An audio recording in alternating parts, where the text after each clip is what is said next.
एकामागे एक मुली आत्महत्या करतायत 6 महिने वर्षभर का कशामुळं याच्या मागे एकच कारण आहे ते म्हणजे श्रीमंतीचा नाद आणि त्या श्रीमंतीपायी तळ हाताच्या फोडाप्रमाणे बापानं त्या मुलीला जपलेलं लहानाचं मोठं केलं कबाड कष्ट करून मेहनत करून त्या मुलीचं लग्न प्रचंड टोलेजंग श्रीमंत मुलाशी लावून दिलं त्याला हुंडा दिला अरे श्रीमंत मुलाला श्रीमंत अजून केलं ना तुम्ही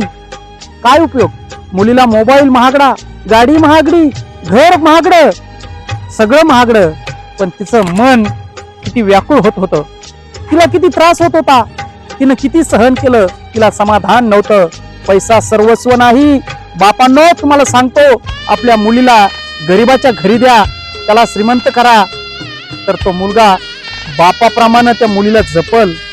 तर हाताच्या फोडाप्रमाणे जपल म्हणून तुम्हाला सांगतोय श्रीमंताच्या नादी लागण्यापेक्षा गरीब घरात मुलाला मुलगी द्या का करताय तुम्ही असं 6 महिने आणि वर्षभरामध्ये जर मुलगी तुम्हाला सोडून जाते काय उपयोग तुमच्या धनाचा मुलाचा गुण बघा आणि मग त्या मुलाला मुलगी द्या खरंच असं करू नका बापांनो असं करू नका